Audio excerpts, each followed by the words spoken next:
Tiga perkara korupsi besar, tiga kasus yang pernah menyedot perhatian publik, dan satu nama yang kini justru berada di pusat pusaran penyidikan. Febri Adriansyah kini menghadapi proses hukum terkait dugaan keterlibatannya dalam sejumlah perkara yang sebelumnya pernah berada di bawah penanganan institusinya. Perkembangan terbaru menunjukkan proses hukum terus bergerak menelusuri aliran dana dan dugaan tindak pidana pencucian uang.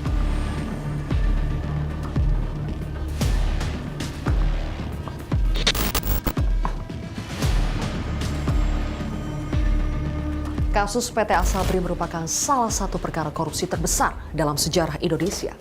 Dana investasi milik prajurit TNI, anggota Polri, dan para pensiunan diduga diselewengkan melalui transaksi saham dan reksadana berisiko tinggi. Dalam putusan pengadilan yang telah berkekuatan hukum tetap terhadap sejumlah terdakwa, nilai kerugian keuangan negara dalam perkara ini mencapai sekitar 22,78 triliun rupiah. Kasus berikutnya adalah dugaan korupsi di tubuh PT Krakatau Steel. Penyidik mendalami dugaan penyimpangan dalam proyek dan kerjasama bisnis yang menyebabkan kerugian negara.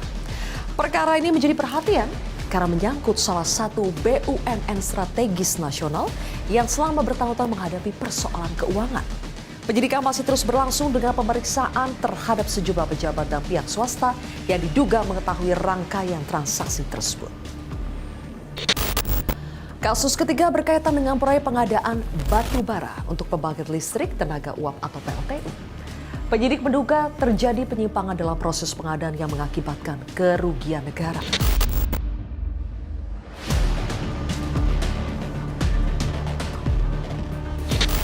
Dalam penyidikan perkara ini, aparat juga menelusuri dugaan praktik pencucian uang melalui berbagai aset dan transaksi keuangan. Proses hukum hingga kini masih berjalan dengan pemeriksaan sejumlah pihak yang diduga memiliki keterkaitan.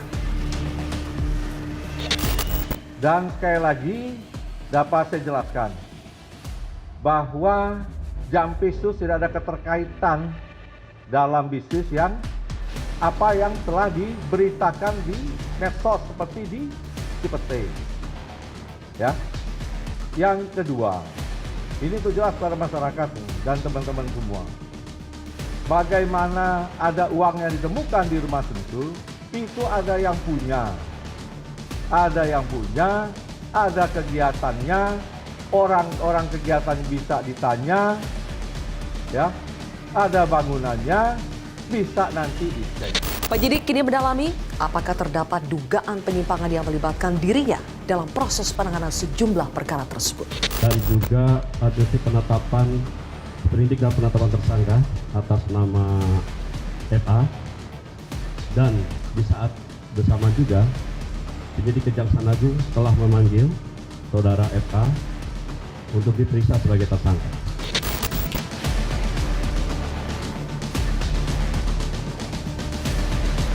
Dalam perkembangan terbaru, Kejaksaan menyatakan telah menetapkan Febri Adriansyah sebagai tersangka dalam perkara dugaan korupsi PT Asabri bersama Don Rito. Pak Febri, Pak. Itu Cafe Deklen punya Bapak apa punya Pak Febri, Pak? Penetapan tersebut didasarkan pada hasil penyidikan serta alat bukti yang menurut penyidik telah memenuhi ketentuan hukum acara pidana. Pihak penyidik juga mendalami dugaan tindak pidana pencucian uang yang berkaitan dengan perkara tersebut. Menurut hemat kami, sejauh kami konstruksikan keterangan saksi, alat bukti berupa surat dan sebagainya, itu tidak ada hubungan sama sekali dengan persoalan sangkaan Asabri klaster Samintan. Tankian, baik yang di Sentul maupun di Cipete. Secara hukum pasti akan tertolak itu sebagai alat bukti. Berbeda dengan perkara Asabri, penyidikan pada dugaan korupsi Krakatau Steel dan proyek batubara PLTU masih terus berjalan. Penyidik masih memeriksa saksi, menyita dokumen, melakukan analisis transaksi keuangan, hingga menelusuri dugaan aliran aset. Status hukum Febri dalam dua perkara tersebut masih sebagai saksi mengikuti hasil penyidikan.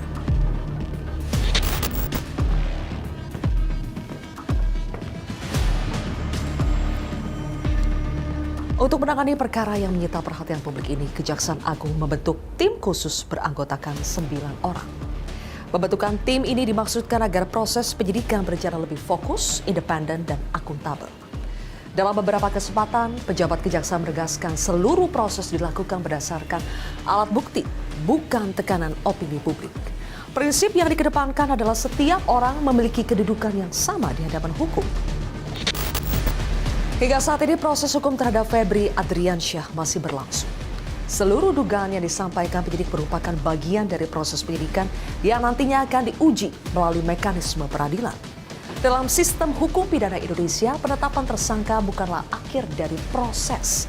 Masih terdapat tahapan pelimpahan perkara, persidangan, pembuktian, hingga putusan hakim yang berkekuatan tetap. Karena itu asas praduga tidak bersalah tetap menjadi prinsip yang wajib dihormati semua pihak.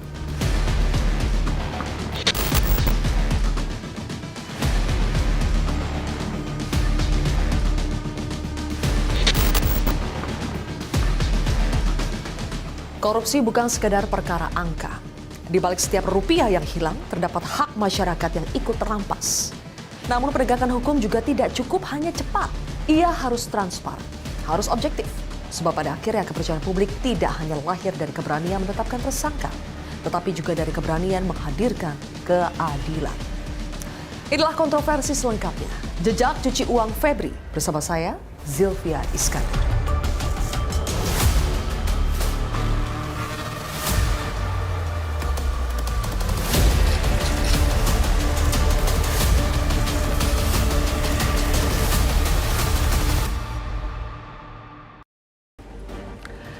Pemirsa, kontroversi pada hari ini sudah menghadirkan 4 orang narasumber untuk membahas topik pada malam hari ini. Di sebelah kiri saya adalah mantan Kabar Eskrim sekaligus mantan Wakil Ketua PPATK Susno Duaji. Kemudian juga ada pakar tindak pidana pencucian uang Yenti Garnasi. Selanjutnya di sebelah kanan saya adalah Komisioner Komite Kejaksaan Rita Selena Kolibonso dan juga ada pakar hukum pidana Abdul Fikar Hajar. Terima kasih Bapak Ibu sudah hadir di kontroversi. Saya akan langsung mulai dari Bu Yenti. Bu Yenti, Kejagung total menerbitkan ada 4 sprindik dan salah satunya adalah soal tindak pidana pencucian uang atau TPPU. Apakah sangkaan TPPU sudah tepat langsung diterapkan dalam kasus korupsi yang melibatkan Febri? Ya sudah tepat. Jadi gini, memang TPPU itu kan tidak bisa berdiri sendiri justru sebetulnya dari kronologis kejadiannya. Sejak dilimpahkan apa diserahkan nggak tahu ya saya. Digeser. Tapi yang jelas itu tidak berdasar hukum ya. Saya masih lihat itu tidak mungkin diserahkan ke kejaksaan. Nah itu bahwa di tas Tipikor itu sudah mengatakan bahwa ada korupsi, 3 korupsi itu dan TPPU. Artinya penyelidikan pasti lama, itu sudah pasti ada TPPU-nya. Dan kemudian ini ada sprindik TPPU. Harusnya nggak gitu juga ya, langsung korupsi dan TPPU. Padahal dulu sprindik dari Kortas Tipikor tuh korupsi dan TPPU. Memang harusnya begitu karena pasal 75 itu sudah menyatakan bahwa dalam hal penyidik menemukan alat bukti pertama, alat bukti awal tentang TPPU atas penyidikan korupsinya ini, maka penyidik menggabungkan. Itu pasal 75 Undang-Undang TPPU. Undang-Undang TPPU itu tidak dicabut. Yang dicabut hanya pasal 3, 4, 5 dan pasal 2-nya pindah ke KUHP, tapi yang lain tidak. Jadi itu masih ada. Artinya apa? Ini masalah menerapkannya ya, menjadikan satu berkas. Namun yang penting secara kronologis ya sudah sangat indikasinya kuat sekali bahwa itu TPPU. Nah, tapi apakah temuan uang ratusan miliar itu dan juga 74 kg emas itu dapat langsung dikaitkan dengan tindak pidana asalnya, Bu Yenti? Seharusnya sudah dikaitkan ya, karena kita kan nggak tahu dari luar ya. Tapi cara kerja penyelidikan dan penyidikan itu sudah pasti. Sampai berani menyatakan bahwa yang bersangkutan menerima kalau tidak pasal 12B besar B kecil dan pemerasan, yaitu korupsi, kan artinya ada perbuatan menangani 3 korupsi besar tadi, kemudian penegak hukumnya melakukan korupsi karena menerima suap, menerima gratifikasi atau memeras. Artinya di situ aja sudah kelihatan bahwa ada kejahatan asalnya korupsi dan kemudian ada TPPU-nya. Tapi sampai dengan berani menggeledah, yang digeledah juga petinggi, itu pasti sudah sangat valid lah ini yang untuk presumption of guilt-nya polisi. Jadi penyidik itu presumptionnya of guilt dari dia dengan guiltnya just because karena dua alat bukti. Dua alat bukti dia mengatakan bahwa kaitan korupsi dan harta kekayaan itu adalah selain korupsi karena dia menerima juga tertumpuk segini banyak itu karena sudah ada pergerakan TPPU-nya, begitu. Baik, presumption of guilt. Tapi kan dari penyidik mengatakan kita masih proses praduga tak bersalah. Praduga tidak bersalah, Ya. Pak Susno. Apakah masih mungkin ada kemungkinan itu dalam kasus ini ketika temuan uang emas kita lihat segitu banyaknya? Kalau soal azas praduga tak bersalah, orang sudah duduk sebagai pesakitan di depan hakim pun masih praduga tak bersalah ya. Itu azas namanya. Tapi soalnya di sini yakin tidak bahwa ini TPPU ya. Sebagaimana Profesor Yiti katakan, sangat-sangat yakin, kalau saya hakul yakin gitu kan. Walaupun dia mengatakan, oh itu bukan saya, ada yang punya. Tapi kenapa berada di properti yang dibawa kekuasaan dia? Setidak-tidaknya dia membantu melakukan. Tapi untuk membantu kecil kemungkinan, tapi justru dia pelaku. Ada yang mengaku-ngaku, yang sudah ditahan, itu uang saya. Penyidik tidak kurangan akal, apalagi disimpannya di dalam peti besi ya, brankas. Coba sini kamu, kalau kamu yang nempatkan ini peti besimu, bukalah peti besi itu, berapa nomor kodenya, kiri berapa, kanan berapa, kan satu brankas itu kan putar kiri putar kanannya ada berapa, belum engkolnya, belum ini. Kalau buka brankas itu aja dia nggak bisa, apalagi dia menyimpan duit itu. Belum lagi nanti Polri sudah manggil FBI, sudah manggil dari Bank Sentral Amerika dan otoritas Singapura. Itu kan ada siri duit. Itu ada siri duit sirinya ini, dolar ini jatuh ke negara mana, melalui instansi mana, kemudian kalau money changer mana. Beliau ini jagonya nih, ngelacak itu. Jadi akan ketemu, oh dari money changer ini, di money changer ini yang menukar paling banyak siapa? PPATK yang tahu. Jadi mau apa lagi? Makin berbelit, makin beratlah hukumannya. Oke, jadi kan sekarang sudah diakui Pak Susno, setidaknya dari kuasa hukum Don Rito ya, yang mengaku bahwa uang yang ditemukan di kafe, kemudian di money changer sampai di rumah Febri itu punyanya Don Rito. Ya bagus sekali, tambah terbukti bahwa dia adalah pengakuannya itu bohong. Kenapa? Kan profilnya, Bu Intin kejagonya, kan ada profil. Don Rito ini sebagai apa? Punya duit sekian. Kalau dia punya duit sekian, duit itu tidak tercemar dengan hal-hal yang hitam. Why? Kenapa tidak disimpan di bank? Di bank kan tidak dimakan rayap. Di bank tidak kemungkinan dicuri. Di bank tidak akan kena api. Di bank dia beranak duit itu. Secara logikanya itu ya Pak Susno ya. Don Rito ini saya kira tamat SD ini kan kalau nggak salah ya. Nah, kalau tamat SD ngapain dia nyimpan di situ? Oke. Bu Yanti, katakanlah sesuai dengan pengakuan kuasa hukum Don Rito ya, itu punya Don Rito. Tapi orang yang rumahnya dititipi uang dan emas segitu banyak, bisa terkait gak? Bisa kena juga gak Bu Yanti kalau misalnya itu diduga karena kasus hukum? Lihat bahwa harta kekayaan di rumah itu yang digeledah ya, itu kan mencurigakan ya. Karena jumlahnya segitu banyak kok di rumah, emas segitu kok di rumah. Itu mencurigakan. Mencurigakan itu adalah ciri dari suspicious, itu ciri dari TPPU. Money laundering itu cirinya adalah mencurigakan. Dan kemudian ada di rumah. Dan itu bukan punya saya, kan ya, ada yang punya. Berarti dititipin atau bagaimana, diselundupkan apa gimana ya, kan kita nggak tahu. Tapi yang jelas kalau sudah tahu di rumahnya ada barang yang mencurigakan, apalagi penitipan, kan itu sudah ada pasalnya. Siapapun menerima penitipan, menerima hadiah, menerima hibah atas harta kekayaan yang patut diduganya harta kekayaan berasal dari kejahatan. Nah sekarang nanti tinggal melihat bahwa apakah uang hampir 1,5 triliun dan emas itu betul-betul tidak ada kaitannya dengan kejahatan. Kejahatan apapun tidak harus korupsi juga. Ya kan kita juga tidak tahu, jangan-jangan tidak mungkin itu sekali perbuatan aja, kan bisa jadi beberapa kali atau mungkin juga bukan hanya dari korupsi, bisa jadi. Sepanjang itu mencurigakan, kita nggak boleh menerima titipan pun nggak boleh. Kecuali dia sudah menempatkan dirinya, apapun resikonya ya kena pasal 5.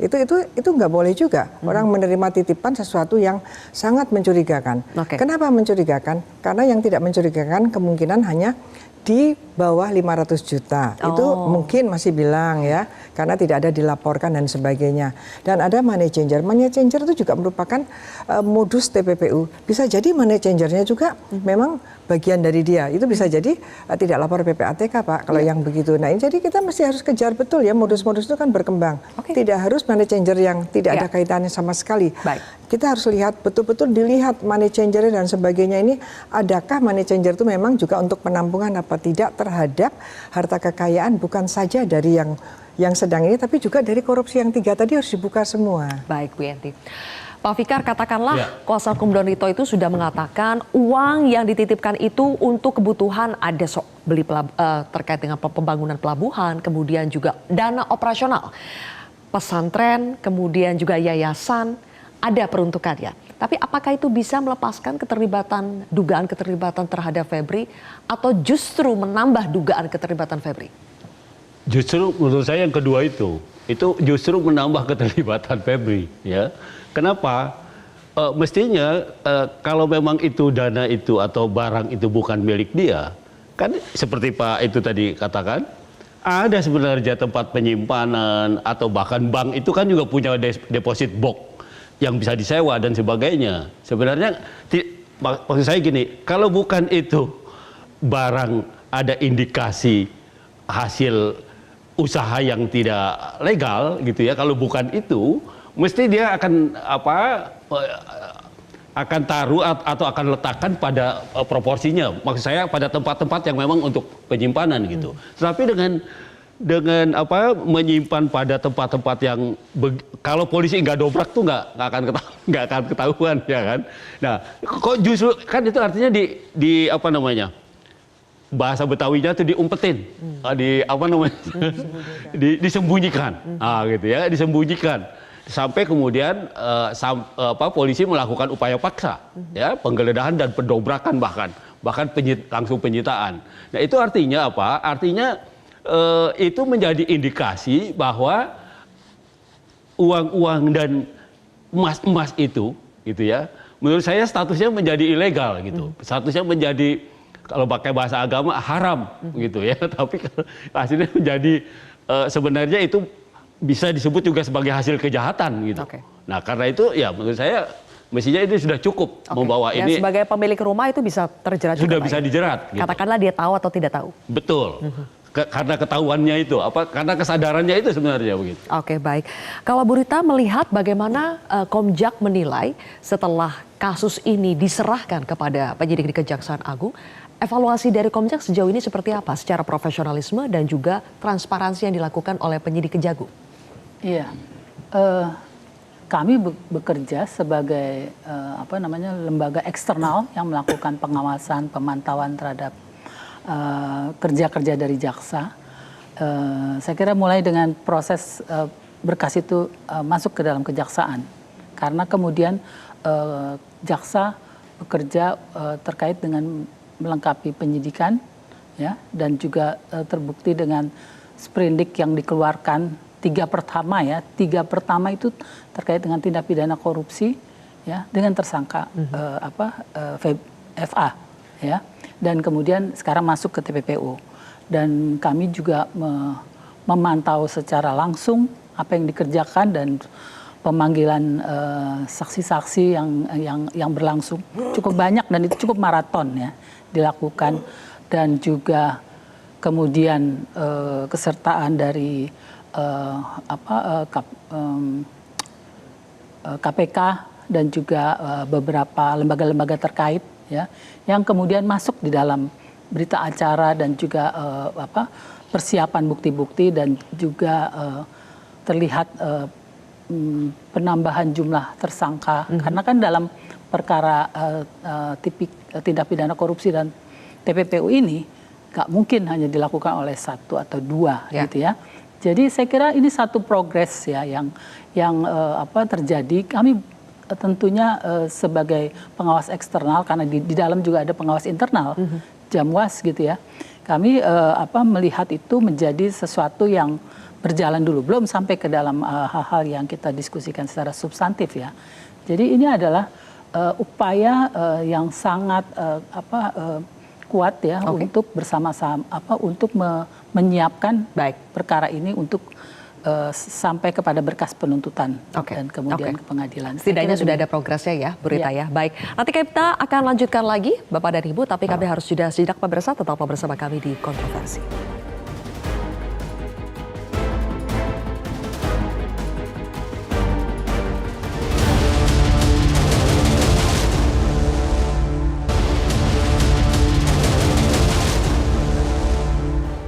Baik, Bu Yenti, saya ingin fokus mendalami soal TPPU dan sejumlah uang temuan emas juga yang didapatkan di rumahnya Febri yang sudah diakui oleh Don Rito. Mengakui semuanya itu adalah miliknya, terlepas nanti ada pengusaha siapa, tapi Don Rito jelas dalam tanda kutip pasang badan mengakui itu adalah miliknya.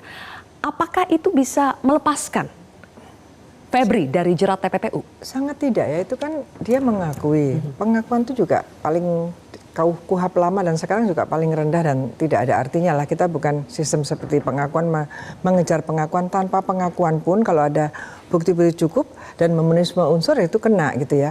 Artinya pengakuan ini tantangan untuk kejaksaan, kan sudah mengambil itu tadi, mengambil alih atau menyerahkan, nggak tahu lah apapun lah, pokoknya udah meluncur ke sana ya. Itu lebih bertanggung jawab lagi bahwa jangan dengarkan itu gitu, jangan dengarkan dan ambil semua transfer of process of corruption and money laundering, sense di polisi itu ambil semua dokumen, semuanya diambil semua dan itu akan nyata bahwa tidak ada kan pengakuan dari itu. Jadi tidak mungkin kan pengakuan. Jadi jangan ada pengakuan. Oh sekarang juga ada ini, ada fabrication of evidence sebagai salah satu tindak pidana yang ada dalam KUHP. Jadi kita nggak boleh mengada-ngadakan itu menjadi tindak pidana, ingin mengaburkan suatu perkara dan lain sebagainya itu tidak bisa lagi. Jadi kita sejak lama sebetulnya jangan sampai orang itu yang melakukan jadi tidak dikenai pemidanaan hanya karena orang lain mengakui. Itu saya kira nggak usah diajarin ya. Semester 1 di Fakultas Hukum aja sudah tahu gitu bahwa tidak mungkin gitu ya. Itu kalau itu upaya dia usaha ya oke ya. Bahwa itu jangan sampai ini bagian dari perencanaan yang ini bukan perang antar lembaga sebetulnya harusnya ya. Ini oknum, bagaimanapun juga oknum, kalau banyak ya nggak apa-apa, gerombolan lah gitu ya. Tapi jangan dikaitkan bahwa kejaksaan lawan kepolisian, karena kejaksaan dan kepolisian itu bukan milik jaksa dan polisi, miliknya rakyat kan gitu. Nah sehingga harusnya kita minta penyidik yang berapa itu, yang tim 9 ya. Tim 9 itu adalah harus benar-benar memahami bahwa modus-modus yang untuk dilakukan oleh mereka ini kan sindikasi ya, bersindikat ya di antara mereka, walaupun mungkin bukan syndicate crimes, but mereka itu saling menutupi dan lain sebagainya. Dan ini memang betul bagi masyarakat ya, langkah-langkah ini semakin menunjukkan Pak Fikar mengatakan semakin menunjukkan bahwa ada masalah gitu, bahwa betul-betul bahwa uang ini adalah sangat 90% adalah TPPU lah. Itu tidak mungkin dari hasil yang legal, karena itu adalah dirty money, itu adalah yang tidak bisa dilihat asal-usulnya. Dan yang namanya pencucian uang, walaupun namanya money laundering, but money di situ adalah bukan harus uang, tetapi di dalam teorinya adalah harta kekayaan. Jadi bukan harus uang, yaitu dari uang nanti misal jadi emas, dari emas jadi uang, itu namanya itu proses money laundering gitu. Jadi bukan hanya uang. Baik, Pak Susno sebagai mantan Wakil Ketua PPATK menelusuri dugaan aliran uang seperti ini atau apapun nanti bentuknya, itu sebetulnya pekerjaan mudah kah, Pak Susno? Mudah. Jangankan hanya menelusuri uang yang sudah ada di dalam brankas dan harta kekayaan yang ada dalam brankas, PPATK itu menelusuri rekening, kemarin pernah menelusuri sampai berapa juta rekening yang terindikasi judol, itu aja terdeteksi kok. Apalagi hanya 1 atau 2 rekening atau duit yang sudah terkumpul di suatu tempat. Dan dugaan predikat crime atau tindak pidana pokoknya sudah ada, yaitu transaksi batu bara di PLN, kemudian Asabri, kemudian Krakatau Steel. Ya tinggal, dan polisi, penyidik polisi sudah bagus sekali kerjanya. Dia ambil dari ujungnya dulu, duitnya dulu. Begitu duitnya dia sita, dia telusuri asal duitnya, kena pencucian uang. Kemudian ditelusuri lagi mengapa duit ini berada di sini. Oh, ini terkait dengan suap. Oh, suap perkara apa? Konstruksi pokok daripada kejahatan yang ini, 3 macam ini, udah dipelajari oleh Polri. Dan ini ada di kejaksaan karena yang menyidik perkara ini kejaksaan. Jadi kita positive thinking kepada Kejaksaan Republik Indonesia bahwa dia akan sangat mudah mengungkap ini. Baik. Kenapa mudah? Karena korupsi udah diponis kok, ada di tangan dia, tinggal dipelajari berkasnya. Berapa sih yang mestinya terlibat di Badan Krakatau Steel, berapa yang terlibat di batu bara, berapa terlibat di asuransi, kok yang diajukan hanya ini. Mengapa sekian tidak diajukan? Tinggal panggili kamu. Oh, ternyata terkait. Berarti tersangka nantinya tidak 2. Berapa? Ya bisa 10, bisa 15, bisa 20. Yang jelas tidak mungkin 2 ya Pak Susto? Tidak ya? mungkin. Oke, Pak Susto, biasanya kan kalau uang panas seperti ini, transaksi-transaksi secara awam ya, yang kami ketahui itu memang biasanya langsung dilakukan tunai. Yes. Tidak ada proses transfer digitalnya. Nah yang seperti itu juga akan tetap mudah ditelusuri Pak Susto? Karena tunai dalam jumlah besar, Bu Dinti tadi katakan 500 juta lebih. Justru itulah yang akan mengungkap ini. Makanya supaya tidak terungkap dia sembunyikan. Itu kan termasuk definisi pencucian uang, menukar, menyembunyikan, menyimpan, mentransfer. Ini udah pencucian uang. Makanya beda dengan duit putih dimasukkan ke bank, tidak ada kecurigaan karena asal usul dari uang itu jelas. Kalau ini kenapa dia begitu? Asal usul tidak jelas dan patut diduga ini uang haram. Nah, karena uang haram harus disembunyikan atau dirubah bentuk dari duit kertas menjadi emas atau menjadi properti. Itu pencucian uang semua itu. Baik, Bu Rita, kita tahu bahwa kasus ini adalah kasus high profile ya. Oleh karena itu dan kita tahu latar belakangnya, kemudian ada kasus ini diserahkan kepada penyidik Kejaksaan Agung. Nah, menanggapi bagaimana pertanyaan soal transparansi, profesionalisme dan sebagainya karena ini adalah kasus yang melibatkan orang besar. Dengan dibentuknya tim 9, apakah Bu Rita sebagai Komjak menilai itu adalah sebuah upaya untuk menunjukkan kepada publik bahwa Kejaksaan Agung bisa secara profesional menyelidiki kasus ini? Ya benar, itu salah satu upaya ya untuk menunjukkan keseriusan dan juga upaya untuk bekerja secara efektif untuk penanganan kasus ini. Jadi tim dibuat. Saya kira proses dalam proses hukum yang terjadi, peralihan dari kepolisian ke kejaksaan itu dilakukan secara terbuka. Jadi barang bukti apa yang diserahkan dan bukti-bukti apa yang ditemukan dan kemudian juga keterangan apa yang telah disampaikan sehingga kemudian sampai kepada kesimpulan adanya tersangka dan diserahkan, saya kira itu terbuka.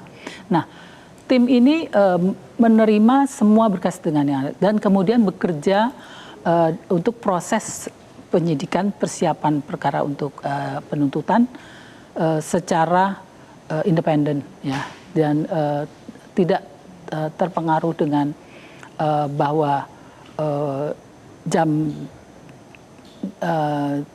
jam atau pimpinannya yang kemudian menjadi oknum ya yang mengundurkan diri dan kemudian akan ditunjuk yang baru gitu ya, itu tidak terpengaruh karena dari Jaksa Agung menyatakan bahwa ini menjadi satu kejadian yang bukan kecil ya, luar biasa ya, dan kemudian kita bisa bersama-sama melihat proses. Mungkin salah satu cara yang perlu disampaikan juga adalah setiap proses yang berlangsung ya. Jadi proses dilakukan kalau untuk menjawab soal transparansi ya. Kalau tadi kan pembentukan tim itu untuk membuat sebuah tim yang independen di luar dari Jampitsus ya. Dengan pengalaman-pengalaman dari KPK dan penyidikan. Tapi kemudian untuk membuat proses yang transparan ya yang bisa diketahui oleh semua pihak, bahkan juga masukan dari ahli-ahli ya. PPATK kan kemudian baru masuk di sini ya, dan kemudian yang terakhir ini bahkan disampaikan bahwa itu akan menjadi bagian yang akan berkoordinasi bekerja dalam melakukan penyidikan itu. Jadi saya kira proses ini satu demi satu disampaikan kepada publik itu menjadi salah satu cara untuk termasuk dengan sudah ditunjuknya Jampitsus yang baru Kuntadi, itu juga menurut Anda akan semakin menambah bahwa penyidik yang menangani kasus ini akan bekerja dengan profesional? Ya, saya kira salah satunya demikian ya. Jadi Presiden sudah mengeluarkan surat penunjukannya, ya, dan besok akan mulai bekerja. Tapi intinya posisi Jampitsus diperlukan tidak hanya untuk kasus ini, tapi untuk bekerjanya Kejaksaan Agung ya dengan begitu banyak perkara-perkara yang lain. Tapi intinya itu juga salah satunya karena pekerjaan dan juga masyarakat memantau dan siapa yang sementara ini ditentukan sebagai PLT karena Pak Jamwas ya menjadi PLT, tapi kemudian juga pekerjaan pengawasan internal itu menjadi bagian yang penting. Ya, jadi saya kira itu menjadi salah satu upaya yang dilakukan. Baik, Bu Rita, Pak Fikar, Bu Yenti dan juga Pak Susno, nanti kita akan lanjutkan kembali dialog di kontroversi. Usai jeda berikut ini, pemirsa tetaplah di Metro TV.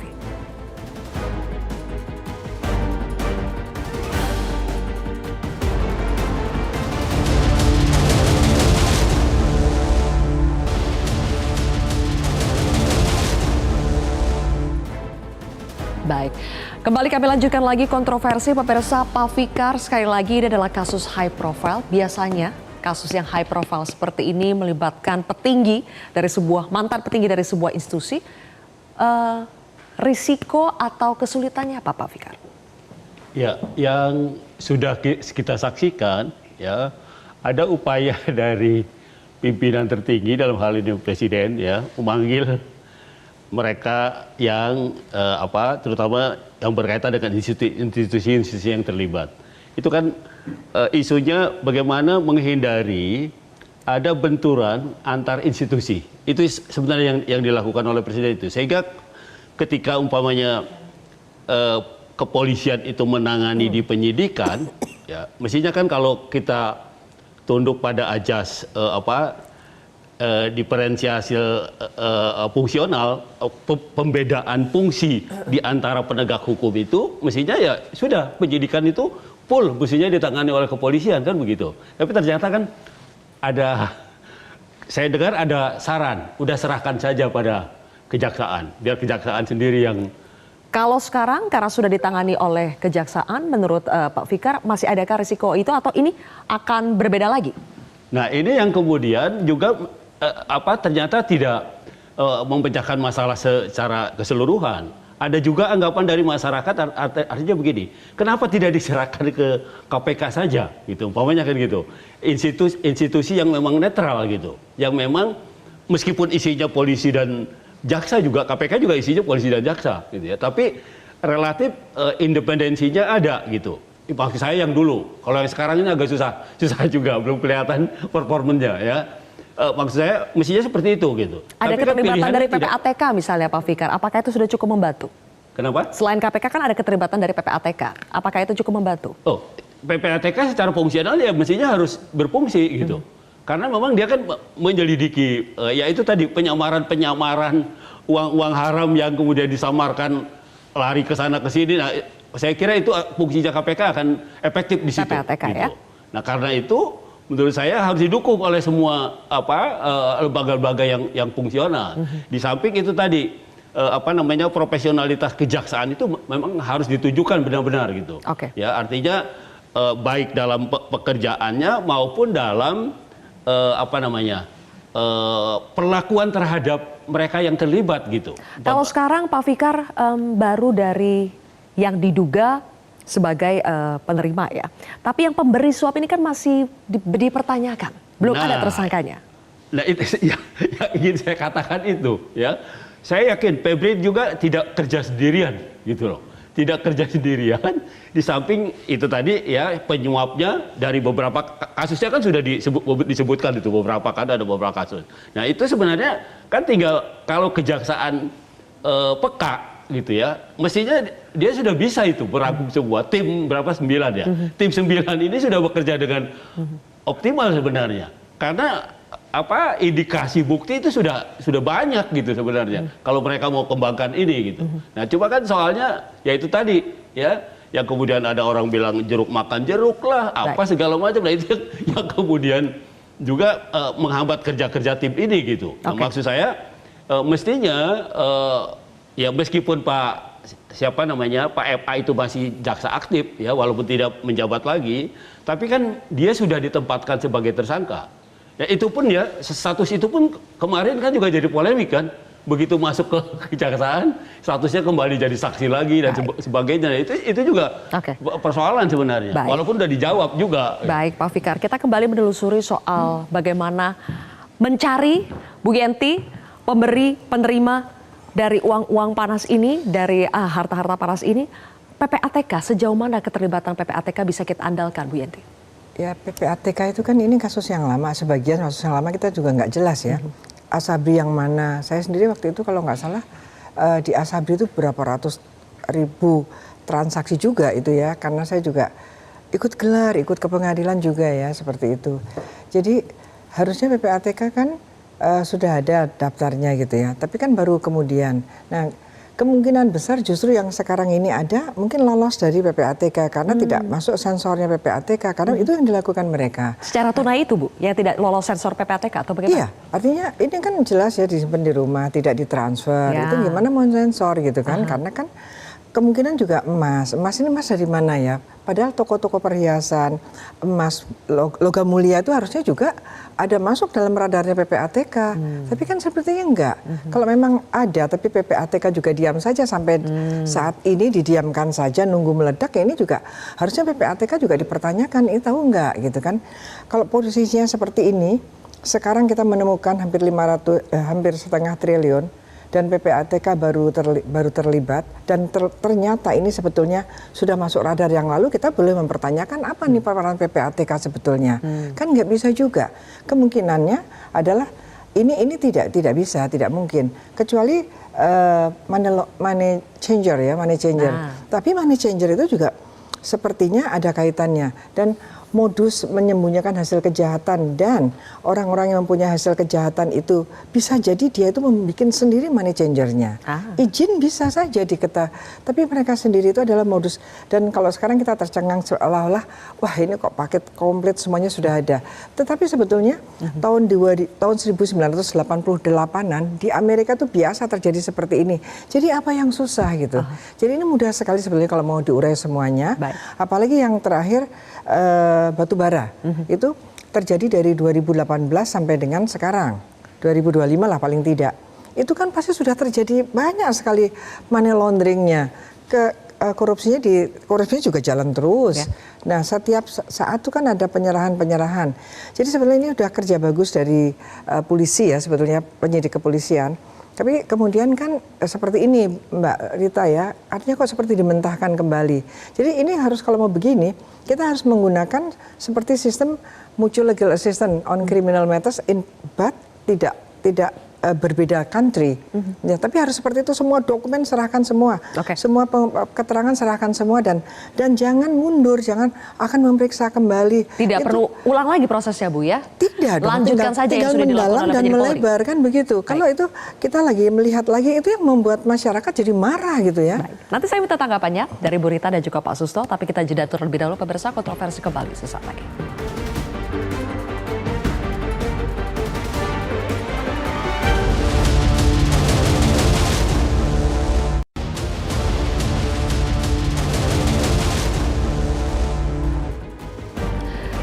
Pak Susno, sekarang kan modusnya semakin canggih ya, bahkan untuk bisa mencuci uang kotor tersebut dibuat sendiri money changernya. Apakah itu sebetulnya modus yang sudah lazim, Pak Susno? Saya kira ini kan akal-akalan sudah lazim ya di negara lain begini, dan justru dengan dia membuat seperti ini maka makin sempurnalah pencucian uang. Bukan berarti makin tidak gampang membuktikan, karena makin gampang. Justru makin gampang ya Pak? Dari transaksi money changernya aja bisa dilihat kan, ada berapa sih transaksi di money changer itu.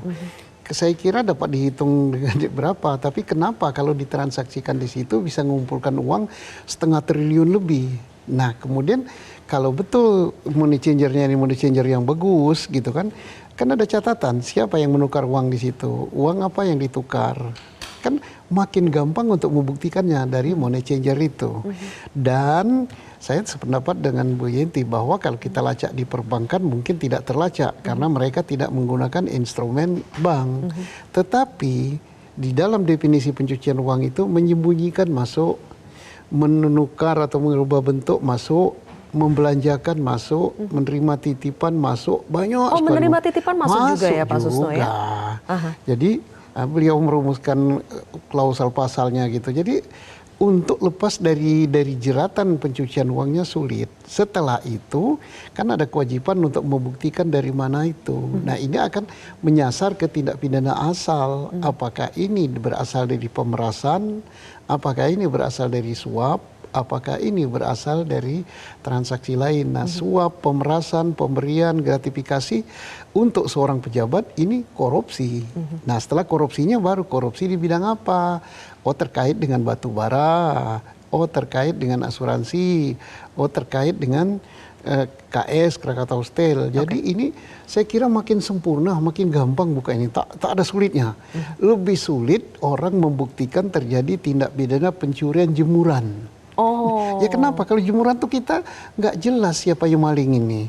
CCTV juga nggak ada kadang ya Pak. CCTV nggak ada, jejaknya nggak ada. Kalau ini kan meninggalkan jejak yang jelas sekali. Makin tidak diakui, maka makin berat sangkaan. Dan di dalam sistem hukum acara kita tidak perlu tersangka itu mengakui perbuatannya. Yang tadi sudah katakan, nilai daripada pengakuan itu adalah sangat-sangat rendah gitu dalam pembuktian. Baik, oke. Nah, pengawasan dari Komjak seperti apa Bu Rita? Apakah proses yang sejak awal ini menjadi perhatian masyarakat dengan magnet yang begitu besar itu bisa diawasi juga secara transparan oleh Komjak? Bisa.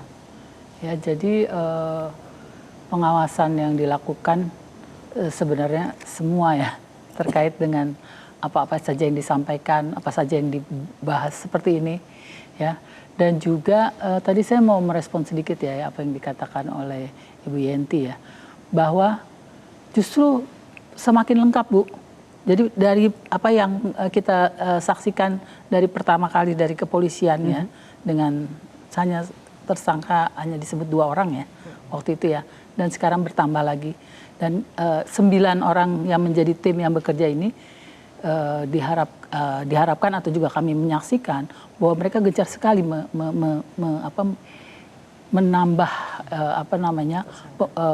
kelengkapan hubungan keterkaitan satu sama lain antara barang bukti dengan pihak-pihak yang ada dan juga dalam rangka perumusan perbuatan apa yang akan didakwakan. Jadi saya kira ini menjadi satu keberlanjutan.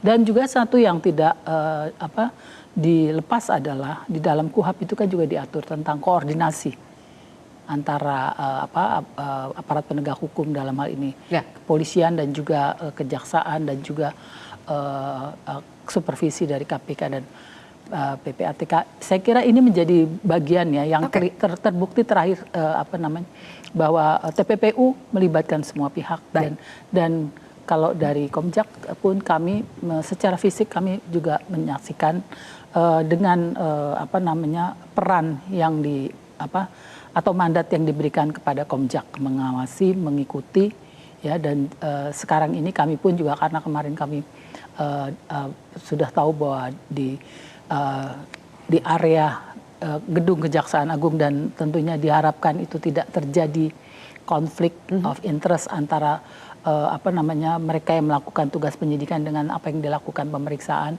Saya kira dalam hitungan waktu progres yang dihasilkan saya kira itu cukup bisa menjadi ukuran. Tapi kemudian juga kelengkapan pembuktian yang sekarang ini dipersiapkan oleh para penyidik, saya kira ini menjadi upaya-upaya untuk demi supaya kasus ini bisa lebih berprogres. Oleh karena itu dari penyidik Kejaksaan Agung sudah memanggil Febri Adriansyah untuk hadir ke Kejagung itu kemarin untuk pemeriksaan sebagai saksi dalam kasus dugaan TPPU. Tapi tidak hadir karena alasan sakit, Pak Fikar. Pertanyaan saya adalah apakah memang harus diperiksa dulu sebagai saksi sebelum ditetapkan sebagai tersangka kalau untuk dalam kasus TPPU? Karena kan TPPU-nya kita belum tahu nih siapa tersangkanya. Iya. Per definisi ya yang namanya penyidikan itu adalah mengumpulkan alat bukti gitu ya. Tindak pidananya menjadi terang baru ditetapkan siapa tersangkanya. Mengumpulkan alat bukti itu apa? Alat bukti itu keterangan saksi, keterangan ahli, alat bukti surat, ya, dan keterangan tersangka. Nah, nantinya jadi alat bukti juga. Tetapi di dalam KUHP atau di dalam hukum acara tidak ditentukan bahwa calon tersangka itu harus diperiksa dulu sebagai saksi. Gak ada normatif seperti itu. Nah, karena itu siapapun ketika buktinya sudah cukup, ya menurut saya penegak hukum atau penyidik ya bisa menetapkan orang sebagai tersangka. Oke. Nah, menurut saya polemik di sekitar itu menjadi lucu gitu kalau menurut saya ya. Padahal KUHP-nya sendiri sudah jelas gitu. Sudah jelas. Jadi tidak perlu lagi diperiksa dulu sebagai saksi. Kan ada yang berpendapat, ini nanti kalau peradilan menang nih karena gara-gara dia tidak diperiksa sebagai saksi, ya kan?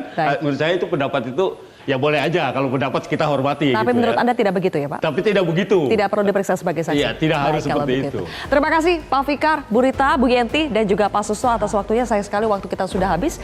Kita terus kawal bagaimana nanti penyidikan yang dilakukan oleh pihak Kejaksaan Agung. Pemirsa, di balik setiap sen yang dikorupsi, ada hak rakyat yang ikut dirampas. Kasus Febri harus menjadi bukti bahwa hukum di negeri ini masih bertaji. Saya Zilvia Iskandar pamit undur diri. Terima kasih telah menyaksikan Kontroversi.